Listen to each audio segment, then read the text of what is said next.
Good afternoon. My name is Rhonda Miller. I'm one of the music therapists with Iowa City Hospice. We're going to start with a song of centering.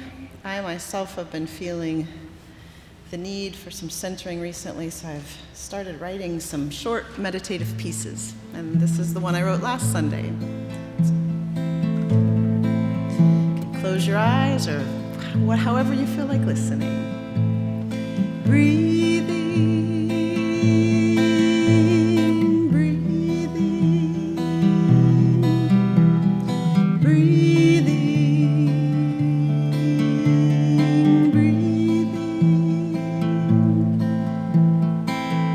breathing, breathing,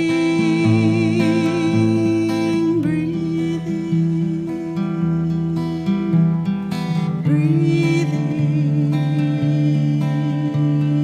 breathing.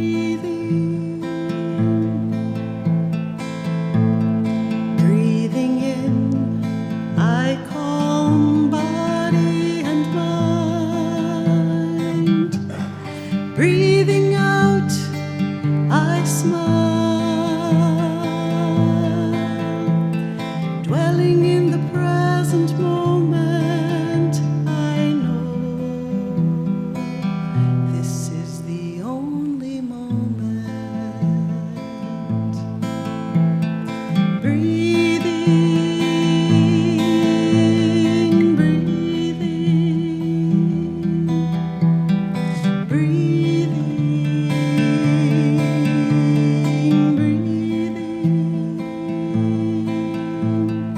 Dwelling in the present moment, I know this is the only moment.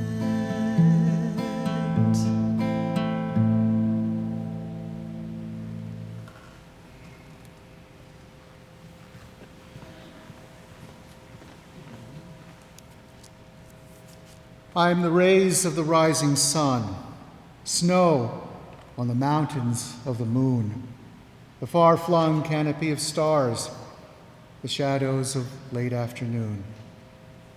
I am the wisdom of the sage. I am the refuge of all who weep. I am the mother of all who live. I am the promises I keep. I am the one who sits with sorrow. I am the one who feels your pain. I am the hope of your tomorrow. When all is lost, I still remain. I am the one who will remain. I am the silence and the sound, the gentle rain that breaks the stone. I am the dream of love unbound. I am the way that calls you home.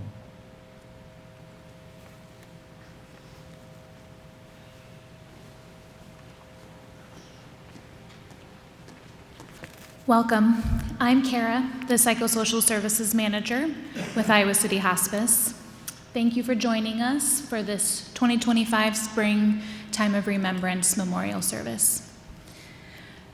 We welcome you to join us afterwards for some conversation and refreshments, and we hope that you take the time to reflect and honor your loved one today.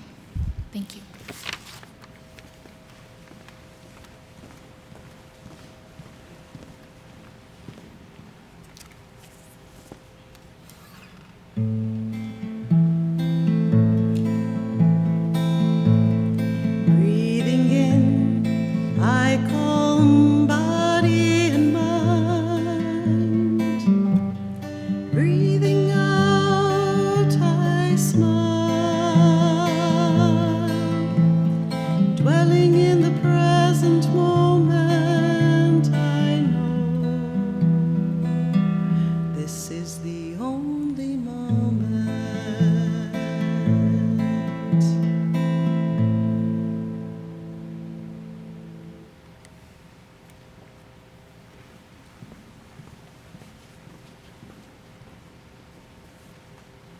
Well, my name is Mark Schlegel-Preheim, and I have the honor of being one of the chaplains at Iowa City Hospice. And at the beginning of any memorial or funeral that I do, I always like to remind us of the two things that we're called to do in that work. The first is to give thanks for the life of our loved one who has departed, to thank God for their life and all the ways they shaped the world and who we are. But our other job is to be honest about the loss we feel and to just name that grief and pain we feel at their absence. And so this is our work today as we participate together in this time of grief and remembrance. To remember and give thanks, and also to be honest about the pain we feel that someone who has so touched and formed our lives is now gone. Something we talk about a lot at our office is that we generally live in a society that's scared of grief, that we don't talk about grief and death and loss. We have few places like this where we come together in ritual to share our grief, to be in the presence of other people who, while their journey is different than ours, they share an experience of loss and pain. And there's something healing about just being among others who have a shared experience. But our society, we don't like to talk about that. One thing my 5-year-old son will tell me sometimes if I'm talking about work too much is, "Dad, you're saying the D word too much." And I think that's sort of representative of how we often feel when we're out in the world. I know that for myself in this work and in my own losses, there's times when I can feel that loss and grief kind of backing up on me when I'm trying to not acknowledge it or push it down. And it's sometimes hard to explain, and maybe the best way that I've explained it to my wife is that I feel like my grief sometimes gets constipated. And then I'll be driving, and maybe you've had this experience. You're trying to not acknowledge it and push it down, and then I'm driving and a song comes on the radio, and I just have to pull over because I can't see anymore through the tears. We have to find a way to let our grief move through us, to work its way with us, through music, through conversation, of course through tears, through the laughter of stories remembered, through talking about those we have lost, and finding ways to remember them and the ways they have shaped and changed who we are and who we are still becoming. Our grief and loss, for better or for worse, it's not a problem to be solved, not a condition to be medicated, but a deep encounter of what it means to be human and to be part of the human family. Author and grief therapist Francis Weller, he talks about grief as an apprenticeship. That when someone learns a new job or a trade as an apprentice, they spend hours and years of their life developing skills until they master their new trade. But of course, in grief there is no mastery. Weller instead calls it elderhood. That we've all come to a new sense of wisdom, a new sense of seeing ourselves, the world, and others. All of us here, we have entered an apprenticeship for which we did not want, the apprenticeship of grief. And it's work that requires our tending, our noticing, and our sharing with others. You have already grown in wisdom you did not want. You've gained understanding you did not seek. And you've possessed a deeper empathy that you did not choose. During my college years, one of my best friends and roommates, within a 3-year span of time, he lost both of his parents to cancer. And a few years later, as we were sitting and having lunch and talking about his parents, he was reflecting on this and he said, yes, I'm wiser than I used to be. I'm more empathetic. I'm less selfish. People come to me that have lost because they know I can share in their pain. But would I trade all of those things to have my parents back? Of course I would. Well, we are learning and the ways we are changing. There are lessons we did not want, but they are here. They are part of being human. They are part of loving deeply. One of the things I find myself doing often as a chaplain with hospice is just narrating love, trying to acknowledge to folks that we sit with, to you all, the ways that the acts of caregiving that you offered and are offering are acts of love. A pastoral colleague of mine shared a story once about when he was in college. He went to college in the same town of his grandparents. And one day he was stopping in to check on his grandparents. But just a year or two before he moved there, his grandfather had a stroke, which left him needing a feeding tube. And so as he stopped that day to check in on his grandparents, and he opened the door to see the hospital bed in the living room where his grandparents lived. And before he stepped into the house, there was his grandma with the feeding tube in one hand and this green feeding solution all over the chest of his grandpa and running onto the floor. He could see clearly that something had gone wrong, the tube had gotten clogged, and the feeding had spilled all over. And just being 18 or 19 years old, he knew this was not a scene he wanted to participate in, and he tried to slowly back out of the door before his grandparents noticed him. But the screen door squeaked and gave him away. And he says his grandma turned and said, "Don't you dare leave. Don't you dare leave. Because this is what love looks like." It's lovely when love looks lovely. But we all know that as life and relationships change and move, that love looks different at different times of life. And you have all experienced and given acts of love in endless ways. The act of love of giving a bath, of holding a hand, of getting paperwork in order, of cleaning out an apartment. And now, this is what love looks like. The feelings of loss and of grief, the feeling of absence, of finding ways to honor and to remember, of noticing the things in our lives we love because someone taught us to love them, of thinking about the ways our life shines brighter because of the person that we loved.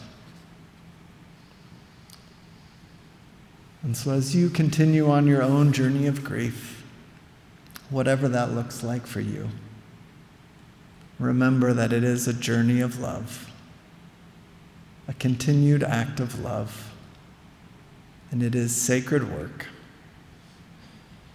We cannot go back, but we will be forever changed. Thank you.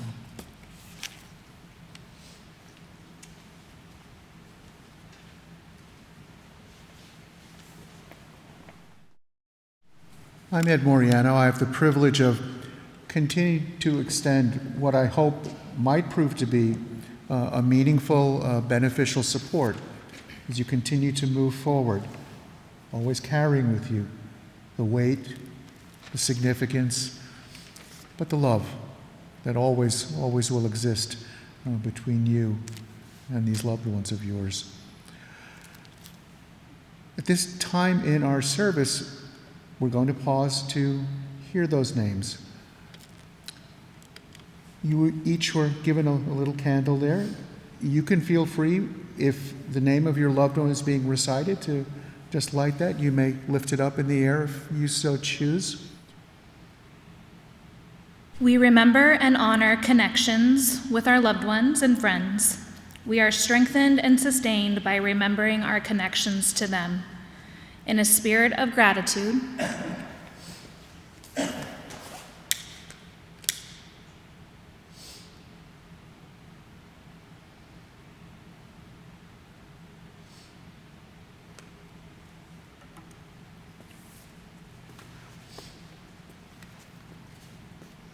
we lift aloud the names of those who have died this past season.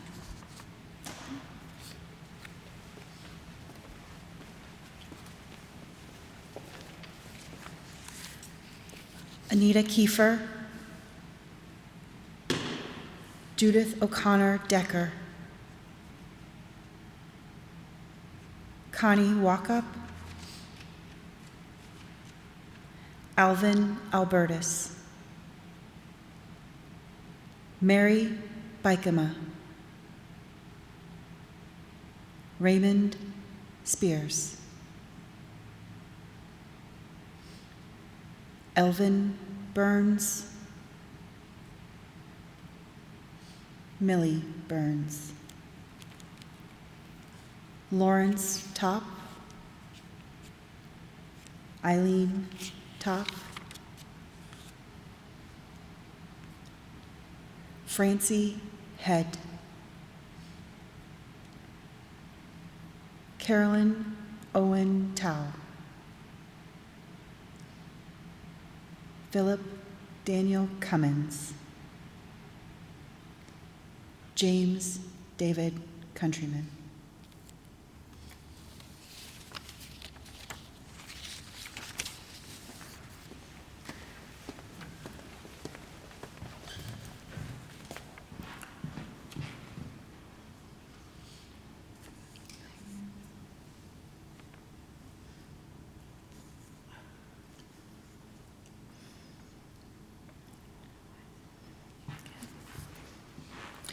We remember how each of these people gifted us in life and death.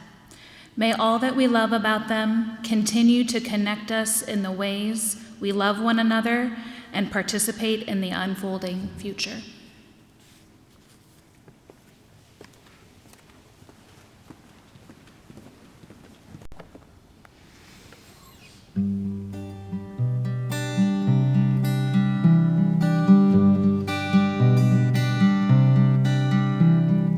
Walking each other home, walking each other home. We are all just walking each other home, walking each other home, walking each other home. At the end of the day, we're walking each other home.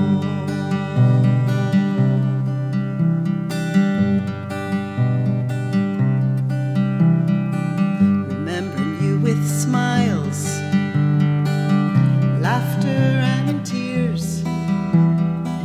We miss you, your death has left a hole.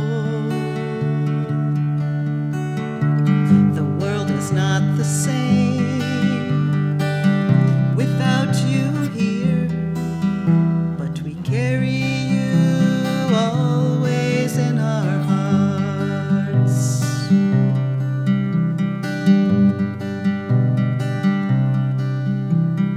Walking each other home, walking each other home.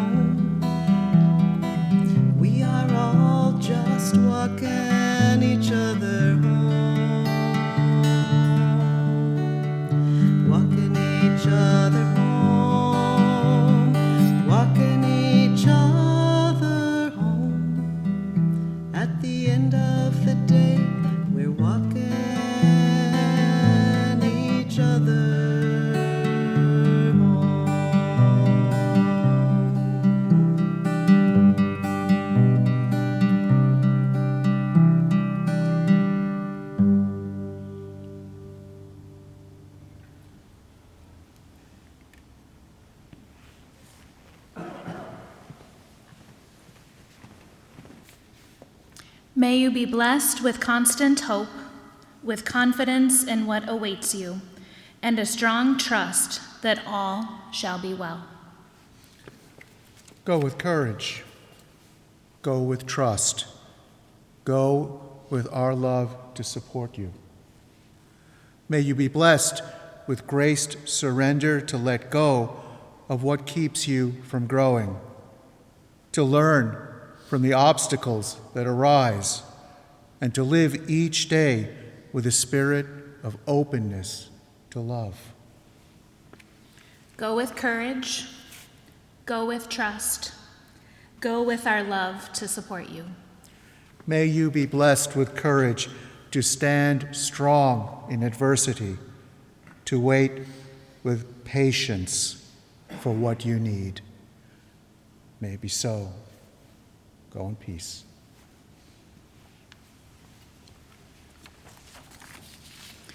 This concludes our service today. Please join us for some light refreshments, and feel free to grab some candles from our table that you walked past when you walked in. Thank you.